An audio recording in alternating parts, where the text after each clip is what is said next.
umutekano w'inda uzanwa n'ibiryo. Umutekano w'igihugu hari abayobozi babishinzwe babereye maso n'abasirikare n'abapolisi n'abanyerondo by'umwuga n'abadaso n'abandi. Ariko amahoro n'impano y'Imana idudubiriza mu muntu n'ubwo yaba ari afite ibibazo akavuga ati murabona nsa n'umuntu ngo ariko ko Mwami Yesu amuha nda amahoro naho ndiho naho napfa ziko n'umurwa n'Uwiteka. Undi mugenzi we nawe byari byaradudubijemo yaravuze ngo amahoro Yesu abantu be ntagira akagero ntarondoreka. Umwami wacu yitwa umwami w'Yerusalemu bisobanura ngo umwami w'amahoro.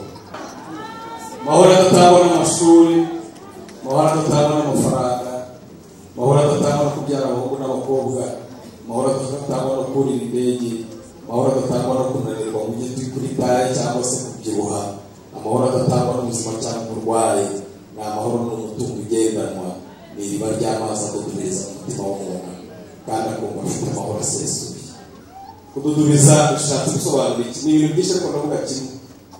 Ni imbaraga Imana ihereza umuntu imaze gufukurira iriba ikamushoboza gukirizwa imbere y'umugabo ugoye, ikamushoboza gukirizwa imbere y'umukene, ikamushoboza gukirizwa imbere y'umusiribateri bumaze igihe bwabaye umusiribasaza. Kuko Imana niyo ibivuga ugira ngo irarabikoze ariko yo kuko yizeye bizi yuko izaza rizagusanga ushobora gutebuka cyangwa bikanatinda. Ni imbaraga zishoboza umuntu gukirizwa mu isoko, ni imbaraga zishoboza umuntu gukirizwa mu mahanga ya hafi na kure. Niryo ribatugezeho kuri uyu mugoroba. Abaryakira bavuge amen. Amen. Yesu yaravuze ngo ntibizabacanga ibyo abantu bavuga, kubatandukanya bizoroha. Ufite icyapa n'abahaye cyerekana ko ari abantu banjye by'ukuri, uzabamenyera kuki? Kukutuza. Abantu benshi bakwibazaho kubera ukuntu ukorera Imana mu buryo bunaburiya, ariko bakurebera hirya hariya bakabona ibyo uvuga n'ibyo ukora biratandukanye.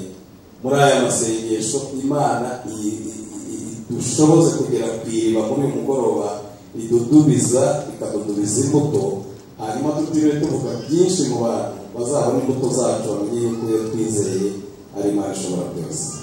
Mbwira abantu bashaka gufashirwa ahandi ku ibyo kurya by'abera Imana yabigeneye kuba mu rusengero. Ahandi dusa n'abagiye guhaha tukaza ahatuje gucuruza. Iyo ujya gusengera ahandi ariko ibyo usengera ntuzane ngo bikoresha, Imana ibona byaraguye uruhumbu umeze nk'umuntu warambuye sitoke akayitibikira ntayicuruze. Abantu bagiye bakorana n'abadayimoni bagiye baduha ubuhamya, yewe na bene data bagiye baroga nabo barabuduhaye. Buriya ntabwo imbaraga z'abadayimoni zagufata utari mu gitabo cya Satani.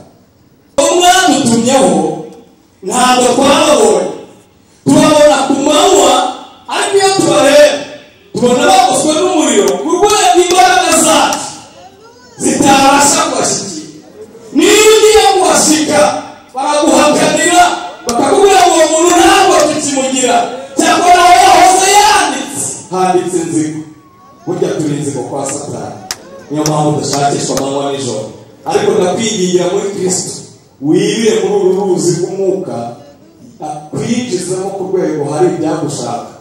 Impamvu yo kuvuga bigakunda ni imbaraga z'amashanyarazi, kandi impamvu bikunda si uko esitasiyo y'aha mu rusengero imeze neza gusa, ahubwo no ku rugomero hirya iriya hahandi wowe utabonesha amaso, ubona wowe ubona ibyuma, ukabona terebuteri, ukabona purize, ukabona amatara, ariko saha ikorera. Hari ahandi bagomeye amazi, iyo yakamye strategy zose mwakoresha umuriro turawubura. Ndagira ngo ya mu buryo bw'umwuka no kwizera tugutera muri aya masengesho, tukujyana mu rugomero rwizi. Haleluya!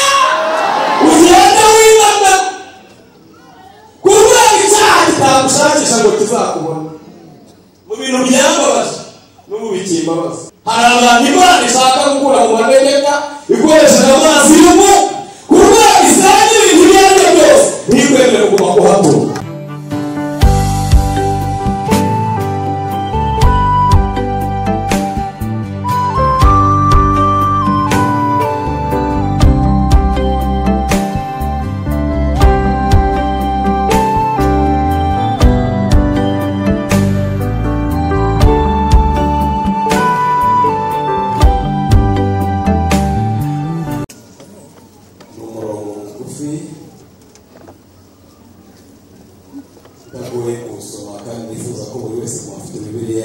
nasoma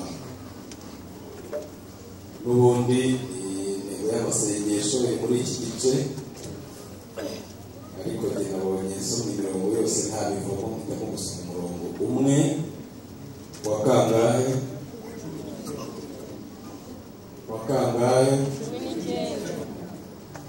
uranditse ngo abagaragu ba Isaka bafukura muri icyo gikombe babonamo iriba ry'amazi ameze ate? Niho murimo musoma se? Subiremo nka kabiri cyangwa gatatu.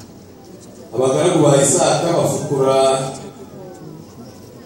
muri icyo gikombe babonamo iriba ry'amazi rimeze rite? Niba murimo musoma nimuvuge cyane. Abagaragu ba Isaka bafukura muri icyo gikombe babonamo iriba ry'amazi ameze ate? Adudubiza.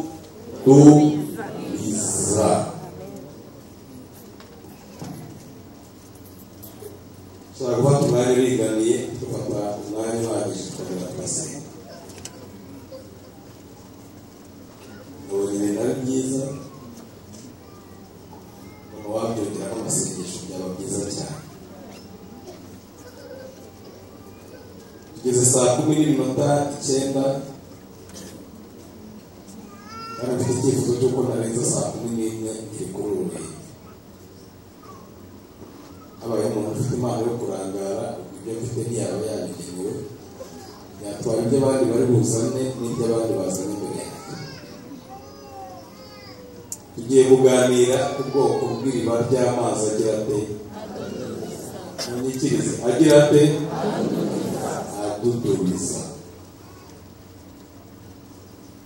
Kanumva abantu bo kuri uriya ruhande, ni iriba ry'amazi agira ate? Mbahaya ni ku icumi. Hano iriba ry'amazi agira ate? Karindwi n'igice. Hano iriba ry'amazi agira ate?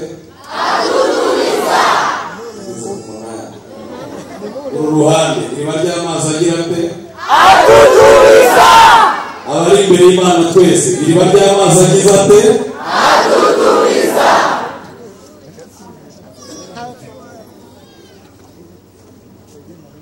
Aya mariba yari atatu, imwe yitwaga Eseke isobanura ngo impaka, iriba rya kabiri ryitwaga Sitina risobanura urwango, iriba rya gatatu ryitwaga Rehoboti risobanura ahagutse. Kandi ndibwira ko abigisha batandukanye hari icyo babivuzeho. Yewe rero umwuka ndimo nuwo kuvuga ku iriba ry'amazi.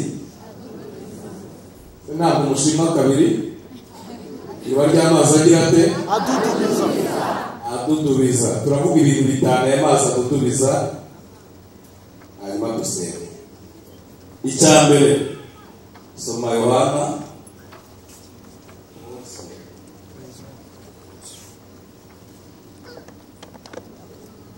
ubwiza bwa Yesu Kristo bwanditswe na Yohana igice cya 7.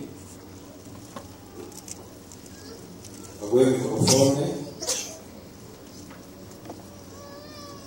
Oya, igice cya 4 turisoma mu kanya.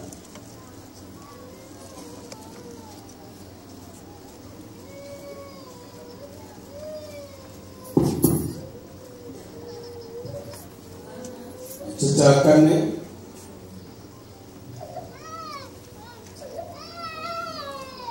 murongo wa 21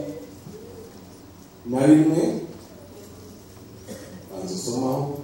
Ubwiza bwanditswe na Yohana igice cya 4 murongo wa 21. Yesu aramusubiza ati, mugore nyizera, igihe kizaza ubwo bazaba batagisengera Data kuri uyu musozi cyangwa i Yerusalemu.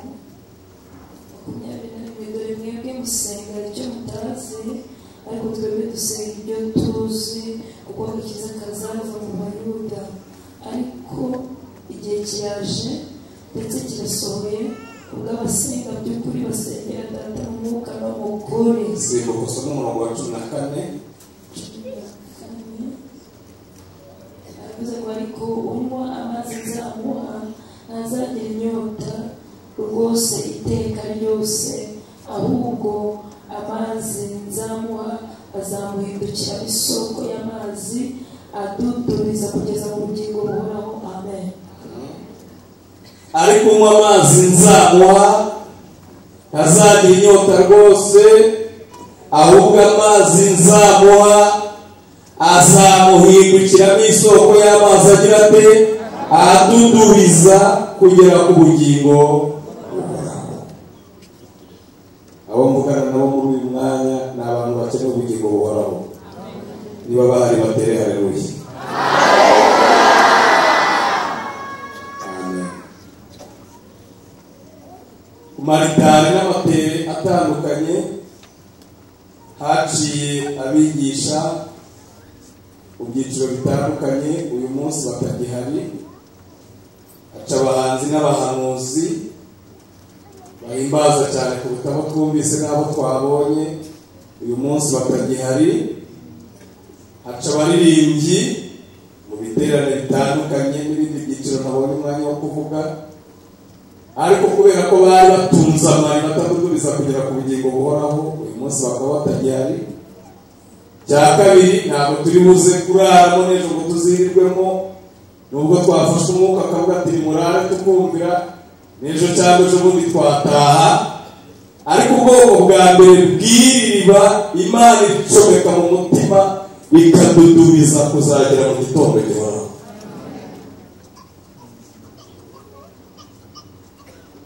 kududuriza bishatse gusobanura iki? ni ibintu byinshi ariko ndavuga kimwe.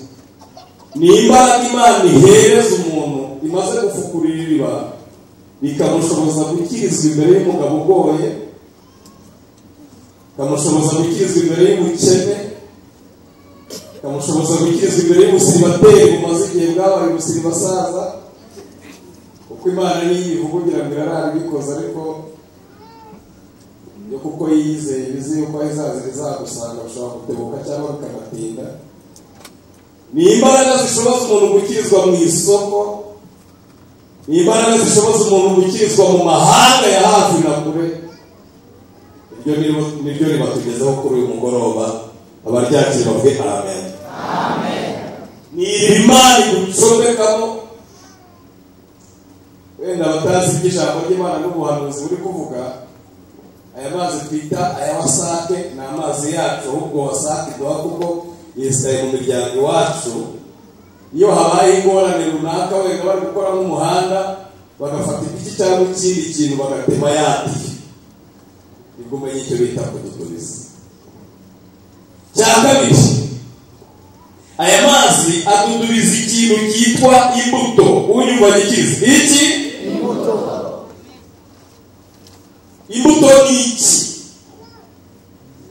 imbuto ni ikimenyetso simusiga cyerekana ko umuntu uyoboye, ubwiriza, uhanga, uhanura, usimba, usenga, utera umurambararo atunze Imana muri we koko. bisanga mu Magalatiya igice cya 5 umurongo wa 22. n'umusinzi wasinze cyane baramubwira ati ejo nukanguka uzafata akaboyiro, ubundi ufate na wotameroni n'uturonje n'udutababara n'utundi na twa pome, uzagarura iki? imbaraga. Yesu yaravuze ngo ntibizabacanga ibyo abantu bavuga, kubatandukanya bizoroha. Ufite icyapa nabahaye cyerekana ko ari abana banjye by'ukuri, uzabamenyera kuki? kuko zabo. Ageze ingorane mu minsi ishize itari myinshi, amarayika y'Imana arimo amusora amanota, arambwira ngo wasubiye inyuma cyane. wavuye ku manota 92 wari ufite iki gihe, arakibwira agakibuka ngo none ugeze kuri 65, ukandi igihe wari ufite 92 wari utaratsinda gusaba kugurisha mu kwezi yanisha. arasobanura mu kandi ikintu cyagushubije inyuma ni ukwibaza ku bantu no gusimbura Yesu ku ntebe y'imanza, ukirirwa ubacira urubanza. mureke babwire ikintu cyashubije inyuma. iyo tubwirije cyane cyane mu mijyi, iyo dushoje bakunda kuduha imvange ya fanta n'amazi. ikintu cyashubije inyuma rero ni imvange y'ubushira n'amata. uburyo abantu bavuga Imana ariko bakanakora n'ibyaha. ugasanga uko azi kwigisha neza nako azi kugambana neza. Mara igihe byibaza ndazubara naho ngo buri munsi natakazaga inota, na nyuma yaho nibajije ku wundi minsi ine aragaruka arambwira ngo buri munsi watakazaga inota.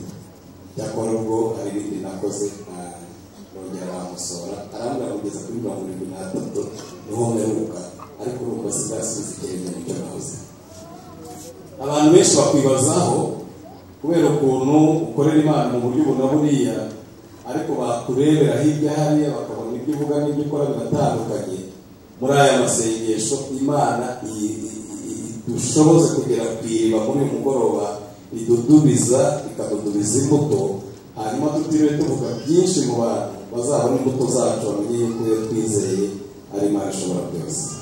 Ababyakire bagiye bati amen.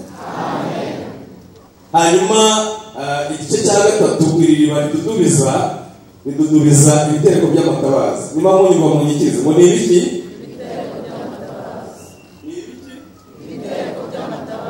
Ibitereko by'amatabaza ni imbuto, ni impano kwa agari imbuto bazirangije, ni impano. Yesu yaravuze ngo umuntu unyizera azakora ibyo nakoze, akore n'ibirenze ibyo nakoze. Iyo usomye mu Bakorino rwandiko rwa mbere igice cya 12:8 ukamanuka, tuhasanga icyo bita impano fatizo 9. Jambo ryo kumenya, kwizera, kuvuga mu ndimi nyinshi, kuzisobanura, kurobanura imyuka, gukora ibitangaza n'izindi. Iri riba ridudubiza rero iyo turigezeho. Ntabwo ridudubiza hariya n'igisirimba gusa, ahubwo ridudubiza n'impano. Umwuka azabazaho uzahera ko mumenye ko nicaranye namwe byavuzwe n'Umwami Yesu. Ni ukuri yatugezemo, asigaye abana natwe. Ngwino w'Imana yera yoza umutima wawe. Hanyuma ikintu cya kane, iriba ridudubiza amahoro. Unyumva nyikiriza ridudubiza iki? Narindi gusoma igitero cya kane cy'indirimbo ya 74. Iyi ndirimbo yahimbwe n'umuja, ariko kubera ko yafite shebuja w'umunyamwaga akabura ukuntu amubwiriza kandi ari umurokore, ari umukozi wo mu rugo w'umukobwa. Arangije afata icyemezo cyo kujya ajyana ibisorori, ari gutegurira shebuja muri saramanje, akamubwiriza mu ndirimbo. Mwibuke ko ari gusoma Yesaya 5. N'ubundi buri abantu benshi batabizi, hari abantu tubana mu nzu y'Imana bameze nk'abafungamutwe, yabona abaririmbyi cyangwa umuhanzi buriya ngo arakabya bigize gutera gute, nyaboneka niba hari nk'intengero runaka yamubonyeho ugasanga bimuhindukiye impamvu yo kudafashwa. Waravangiwe rwose. Abigisha ba Yesu bigeze bamubwira bati hano hibyara umuntu urimo wirukana abadayimoni, none tugenda tumubuze. Yesu arababaza ngo mbese arabirukana bakagenda? Baramusubiza ngo ye. Arababwira ngo niba birukana bakagenda, ubwo ni mu izina ryanjye byafashe, ni mu mwihora akomeza afashe yirukane n'abandi. Aravuga ngo utari mu ruhande rwanjye ntiyabishobora, kandi uwo tudateranyiriza hamwe arasandaza. Umuntu umeze nk'uko ushaka keretse umwiremeye. Umuntu wabyawe n'umugore agira intege nke cyangwa akagira imbaraga. Iyo umuntu aririmba, iyo abaririmbyi baririmbye, mesaje y'Imana yumvikana neza. Ni nayo mpamvu turi kuganira ijambo ry'Imana kugira ngo abantu baguye ariko mu gisirimba bari bazamutse ku ijambo ry'Imana ryumvikana neza iyo rishyizwe mu ndirimbo. Ni strategy y'uyu mukobwa yakoresheje. Arangije akageza n'ibisorori, agategurira shebuja, akaza n'igisorori cya mbere, aririmba ngo gifite umukiza uvugira ku Mana, ni inshuti idahana si nk'izo mu isi, iteka ararinda akankingira n'ibyago, yabona amaze kugitereka akihanaguza n'akayishyura ibimeseri, arangiza agahitamo tungira mu rutajyati icyampa nkabona icyampa akaba umukiza wawe.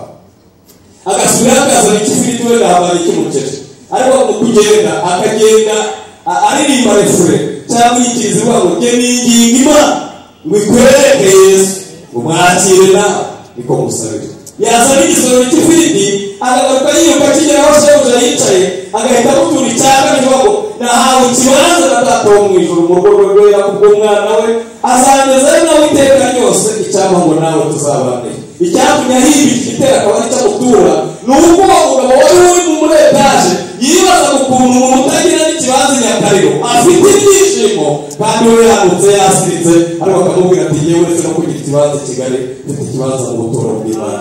Abari imbere y'Imana baterana mu izina rya Yesu.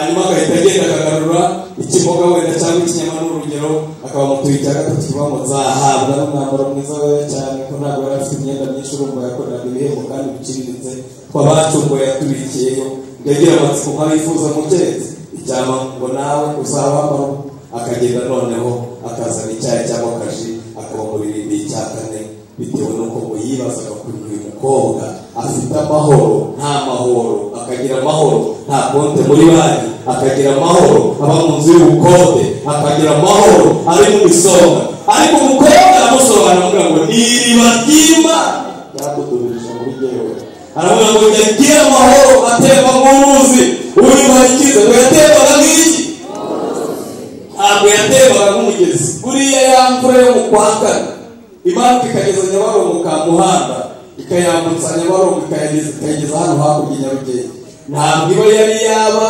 uruzi ibikiri umugezi n'ubwo yageze ka Muhanda uruzi rero uruzi rurenze Nyabarongo rubamo imbaraga zikomeye ku rwego nta kintu na kimwe cyabasha kururegama ikigeze mu ruzi ngo cyose kirarutwara nta kiruheramo muri uyu mugoroba tugeze saa 23:23 ukomeze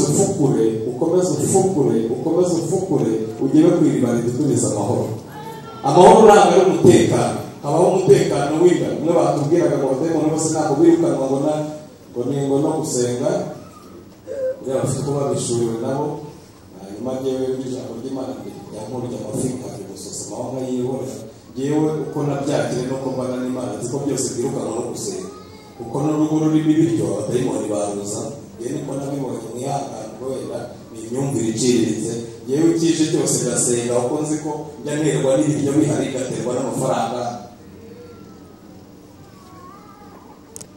umutekano w'inda uzanwa n'ibiryo umutekano w'igihugu hari abayobozi babishinzwe babereye maso n'abasirikare n'abapolisi n'abanyerondo ry'umwuga n'abadaso n'abandi ariko amahoro n'impano y'Imana idudubiriza mu muntu nubwo yaba ari afite ibibazo akaba ati murabona isa n'umuntu ngo ariko ko Mwami Yesu amuha nda amahoro naho ndiho naho napfa ziko n'umuntu w'Uwiteka undi mugenzi we nawe byari byaradudubijemo yaravuze ngo amahoro Yesu abantu be ntagira akagero ntarondoreka umwami wacu yitwa umwami w'Isalemu bisobanura ngo umwami w'amahoro bagira ngo basabe tumuhe amashyi n'umunota wose neza yakobo bitumeze yakobo n'umwami w'Isalemu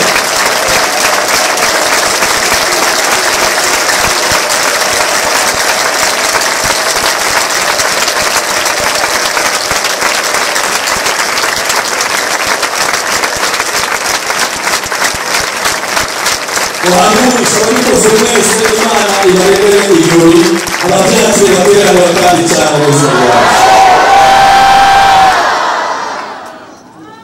mahoro adatangwa n'amashuri mahoro adatangwa n'amafaranga mahoro adatangwa no kubyara abahungu n'abakobwa mahoro adatangwa no kurira indege mahoro adatangwa no kunanirwa mu gihe turi kuri taye cyangwa se kubyibuha amahoro adatangwa n'ubuzima cyangwa uburwayi ni amahoro n'umutungo ugendanwa ni iriba ry'amazi adudubiriza umutima w'umuntu kandi akumva afite amahoro asesuye Imana ibinkorere ubwigendera namwe ntibasige mwiza bya Yesu tugeze ku iriba rya gatanu iriba rya gatanu turisanga muri Ezekiyeli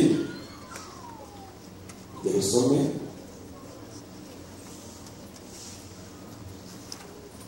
cyane muri na karindwi agariba rya gatanu ikintu cya gatanu ubwiriri barikora umutima w'ubituzi cyane muri na karindwi nahere ku murongo wa karindwi nta kibazo agere ku murongo wa 12 nanjye ni umuyaga mu gake uze gusenga mirongo ine na karindwi murongo wa karindwi kugera ku murongo wa 12 Ezekiyeli ibice ubuhanuzi bwa Ezekiyeli paje 820 ubuhanuzi bwa Ezekiyeli ibice 27 murongo wa karindwi dusome mu izina rya Yesu amaze kungarura mbona ku nkombe y'umugezi hari ibiti byinshi cyane ku mpande zombi, maze arambwira ati aya mazi atemba agana iburasirazuba azagera no muri Araba kandi agere no mu nyanja. Nagera mu nyanja amazi yo muri yo azakira, kandi ikizima cyose kiri mu mazi ay'uwo mugezi atemberamo yose kizabaho. Hazabamo amafi menshi cyane kuko amazi yaho azaba menshi cyane kuko amazi y'amazi azagera azaba meza. Ikizima cyose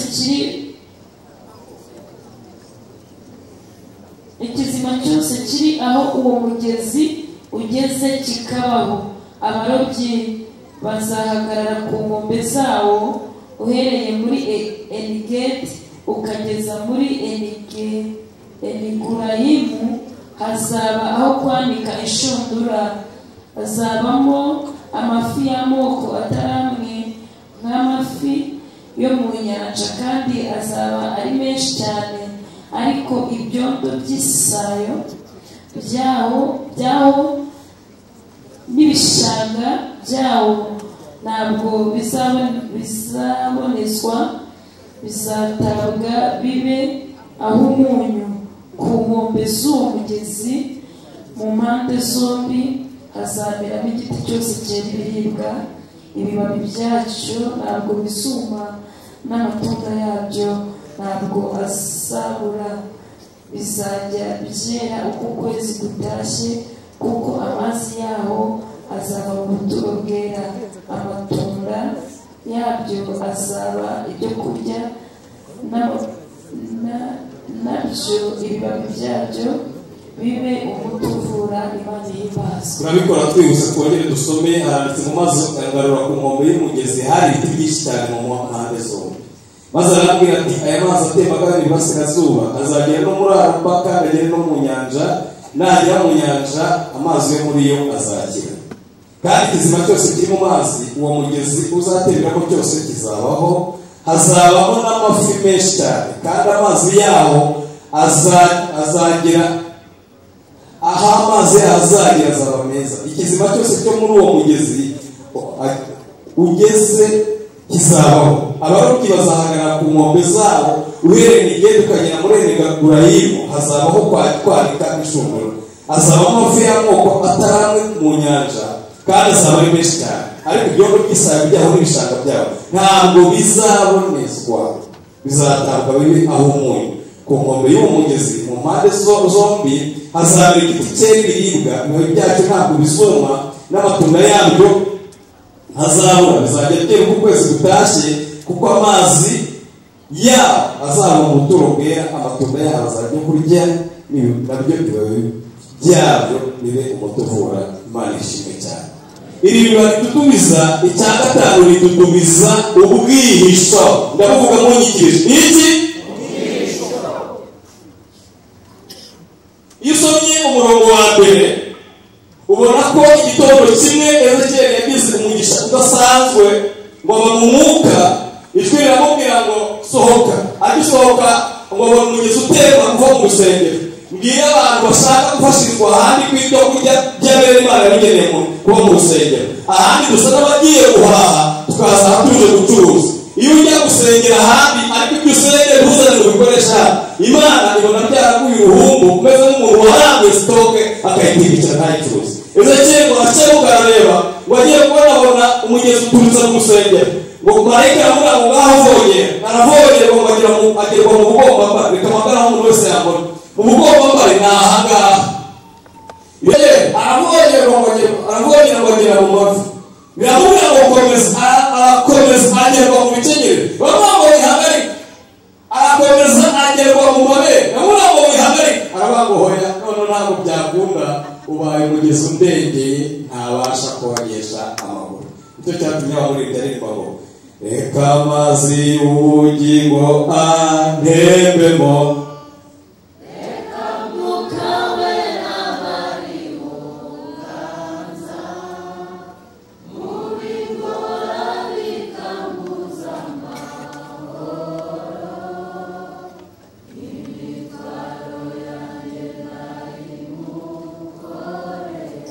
mwuka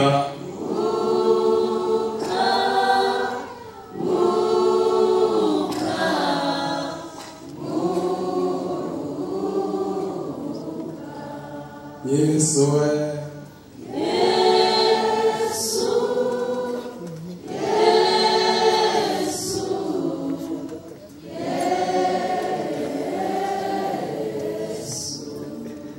mu bintu birindwi aya mazi yari ashinzwe kubera umwanya ashaka gufata wo gusenga nanone ndavugamo ikintu kimwe cyitwa kurengerwa. Uriya Satani iyo twateguye amasengesho twarangiza tukayakora tukagira ibihe bingana n'ibyo twagize cyangwa tukarenzaho, ahita ategura ibitero biruta ibindi byose twarwanye nabyo. Ni nko gufata ibuye ukaritera mu nzuki. Kenyera rero ufite protegisiyo nziza ko kurya isanga hari ubwihishuriro. Abantu bagiye bakorana n'abadayimoni bagiye baduha ubuhamya, yewe na bene data bagiye baroka nabo barabuduhaye. Buriya ntabwo imbaraga z'abadayimoni zagufata utari mu gitabo cya Satani. Iyo umaze kucyandukurwamo ugashyirwa mu gitabo cy'ubugingo, basigara bakubona ariko bakakubona ibikezi. Ahantu bagushaka ntibakubona keretse kuba mu iriba ry'umwuka we. Ni kenshi abayobozi bagiye babwira babaciriye bakavuga ngo mwadutumyeho ntabwo twababonye, tubabona ku manywa ariko iyo tubareba tubona bagoswe n'umuriro ku rwego imbaraga zacu zitabasha kubashyikira. Niba ugiye kubashika baraguhakanira bakakubwira ngo uwo muntu ntabwo tukimugira, cyangwa nawe yahoze handitse inzigo. Burya turi inzigo kwa Satani, niyo mpamvu udashakishwa amanywa n'ijoro. Ariko ndakwingingira muri Kristo wibire muri uru ruzi rw'umwuka akwinjizamo ku rwego hari ibyagushaka bitakubura. Impamvu ndi kuvuga bigakunda ni imbaraga z'amashanyarazi, kandi impamvu bikunda si uko esitasiyo y'aha mu rusengero imeze neza gusa, ahubwo no ku rugomero hirya iriya hahandi wowe utabonesha amaso ubona ibyuma, ukabona interrupteri, ukabona purize, ukabona amatara, ariko saha ikorera. Hari ahandi bagomeye amazi, iyo yakamye strategy zose bakoresha umuriro turawubura. Ndagira ngo ya mu buryo bw'umwuka no kwizera tugutera muri aya masengesho, tukujyana mu rugomero rwizi. Haleluya! Ugenda wibanda kurwanya icyaha kitagushakisha ngo kizakubona. Mu bintu byambabaje n'ubu bikimbabaza ni abantu tubateza buri munsi ariko ntitwongere intebe. Iyo tubatije gake ni mu mwaka kabiri, ariko uje hano nyuma y'imyaka 5 agasanga ni murongera iki intebe, kubera ko abantu babateza umubatizo w'amazi bakagenda bakagira ngo birarangiye, kubera ko batishe muri izi mbaraga bajya hanze byabatinyaga bikabatinyuka. Ibyo baneshaga bakongera bikagira ngo bikabanesha, ugasanga bataye ikintu cyitwa bateze. Muri uyu mugoroba rero Imana ituvumuriye iriba noneho, abagaragu n'abaja b'Imana, iriba ridudubiza. Ukiri imbere y'Imana vuga rigerezo. Buriya iyi tiyo yacitse nta kantu na kamwe kahagera, nta sazi yatambira hafa, nta kindi gisimba icyo ari cyo cyose giciriritse cyaza aho ngaho. Kandi ayo mazi nubwo itiyo icitse nayo aba akiri make, kugira ngo murazi ko amazi hari abantu benshi yasenyeye. Leta igahaguruka kugira ngo mupfe tubure abantu, nimuze tujya kubatuza ahandi, abandi batuye hano amazi ntabemera ko muhaguma. Hari abantu Imana ishaka gukura mu manegeka ikoresheje amazi y'umu kuba isanga ibintu ibyo ari byo byose ntikwemere kuguma kuhatura. Ababyanze baterane mu izina rya Yesu.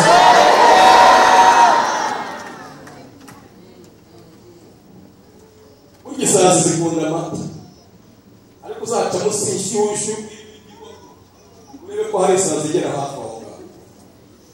Imana ifukuye iriba muri uyu mugoroba, iriba ritudubiza. Fata mugenzi mu kiganza cy'iburyo, ibumoso ni wawe hino nibyo mwimenya n'ibyo bimoso. Nawe muzi imoso n'ibyo ubwo biba bivuze ngo ni babiri. Ufate mu kiganza gusenga, mumbarize ngo waje gusenga, natagusubiza umurekure. Mumbarize ngo waje gusenga, ushubije gwiki? Mumbarize ngo none se wanasenze, kuko abantu barasa ntibasenga. Mumbarize ngo wasenze, agushubije gwiki? Mubwire ngo muri uyu mwanya iriba tugezemo ntabwo ari robine, ntabwo ari iriba ryoboka, ntabwo ari umugezi utemba, ni iriba rikudubiza, niridudubize mu mutima wawe. Ababyaje mubwiye ngo amen. Ndashaka ko dusenga, niba muri iri terana harimo abanyamasengesho bawe, kandi nk'uko babivuze jya uhagurukana n'akantu kawe, ntabwo abantu bose bazakirizwa hano.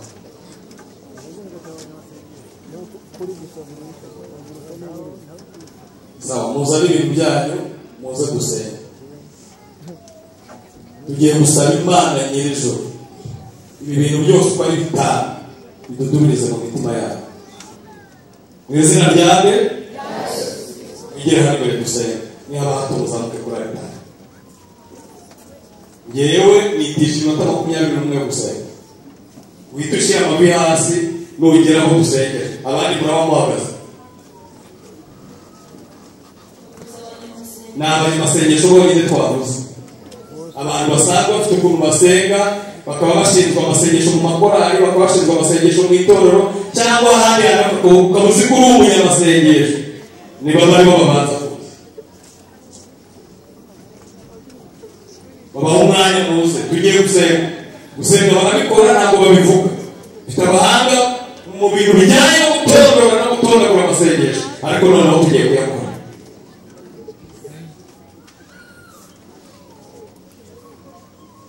Ni umuntu waza no gusenga nawe ahagarara aho ari. Tugiye kubwira Imana ngo Mana ongera kandi utwumvire kuri iki gicamunsi mu mutima wanjye, ushyiremo iri riba ridudubiza, kandi ibyo twumvise byose uko byakabaye n'ibindi wageneye abera byongere bidudubiza mu mutima wanjye. Ntabwo turara tuzataha, ariko iri riba ridudubizemo gukiranuka muri wowe. Wumva uhawe imbaraga zidasanzwe, wumva uhawe amavuta mashya, wumva uhawe imbaraga nshya, ubuhanuzi bwawe ni bube bushya, iyerekwa ryawe ni gusenga, iyerekwa ryawe ni bibe rishya, amahoro wagiraga n'abe mashya, gukiranuka kwawe ni kube gushya. Namwe icyo dukora turafatanya nabo gusenga, nabo mu kanya baraje bagufasha gusenga. Yesaya yahambiwe mu iki? Yaravuze ngo abasore b'ingimbi bazatobora baruhe, nababigiyemo vuba, ariko n'abasore bazagwa rwose, nababimaze n'igihe babihaza babiharutse, ariko bategereje Uwiteka bazambikwa imbaraga nshya. Ibyawe Mana ni ibivugurure, ntibirebe kuba warambika ibiganza ku barwayi bagakira, ahubwo ntibigira ku rwego wabareba abatayimoni bakagenda. Izo mbaraga ko Imana zifite urakirwa bafungwa kubera iki? Kandi ibidudubiza ari habi. Umuntu wese yihangana ahaguruke dusenga. Oya mwebwe murapfukama, ntabwo buri cyiciro tukirenza iminota 5 kugira ngo byawe bihuriremo. Ushobora kwibwira ko turi butinde. Ntabwo Imana yahamagaye babiri, umuntu ni ikinege ku Mana, aho uri imbere y'Imana yawe. Ni ryongera ridudubiza